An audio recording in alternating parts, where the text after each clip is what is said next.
Hello everyone, this is Neha and welcoming back to my channel, that is Neha E Tutorial. So friend, in this session we are going to talk about the Kirchhoff's current law.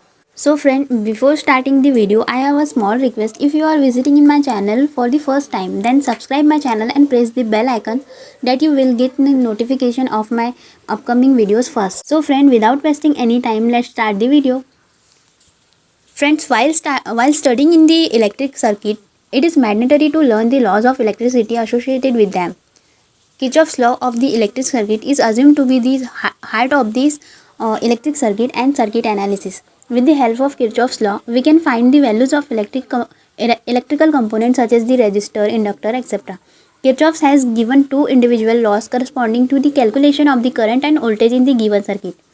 These are known as Kirchhoff's current law and Kirchhoff's voltage law. Here we will define Kirchhoff's law and understand the concept all about the Kirchhoff's current law. First of all, we will talk about what is Kirchhoff's law. In 1845, Gustav Kirchhoff, a German physicist, discovered the two sets of law that will help us to understand the concept of conservation of current and energy in the given electrical circuit.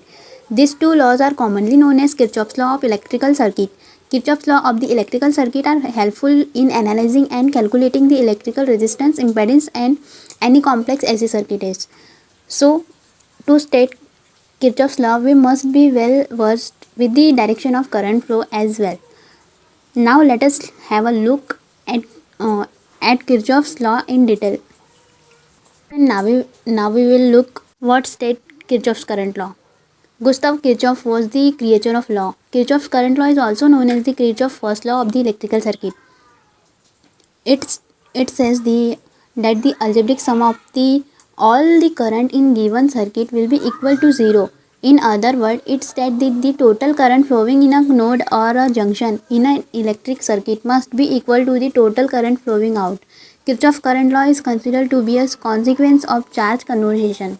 So friend, we know that the motion of the charge carriers result in the current. The flow of current occurs when charge carriers moves throughout the electric circuit. We know that in physics charge it is a conserved quantity.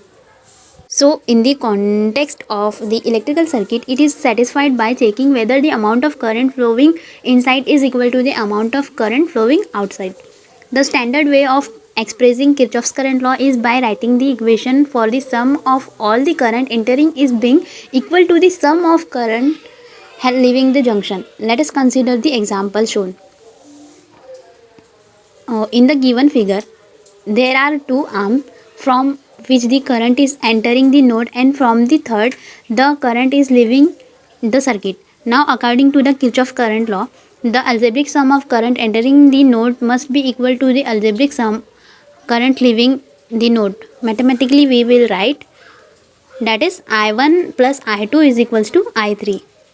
In the second example given, we can see all the current in the wire are entering the node. Then according to the Kirchhoff's current law, we will write I1 plus I2 plus I3, that is equals to 0. This can be generalized for n wire connected at the node together as, that is summation of k n is equals to 1, in is equals to 0. So friend, it is important to understand that the sign convention plays an important role in describing the current law. If we are writing a positive current, that means the current considered is flowing in the indication direction. Always current flows from positive of the battery to negative of the battery. If it is moving in the opposite direction, we will consider that as a negative current. So friend, now we will move on application of the Kirchhoff's law. Kirchhoff's law are widely used in analog electronics for solving complex electrical circuits. Kirchhoff's rules are used to analyze any AC electrical circuit by modifying them for those circuit with electromotive force, resistor, capacitor and more. Technically speaking, however, these rules are only useful for characterizing those circuits that cannot be simplified by combining element in series and parallel. Series and parallel combination of electrical circuit are typically much easier to perform than applying either of Kirchhoff's rules.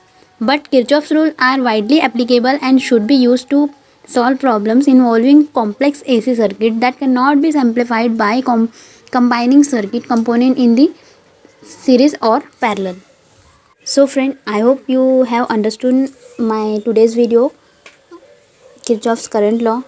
So if you like my video, then please like, share and comment so that you will get notification of my upcoming videos first. Thanks for watching my video till end. Have a nice day.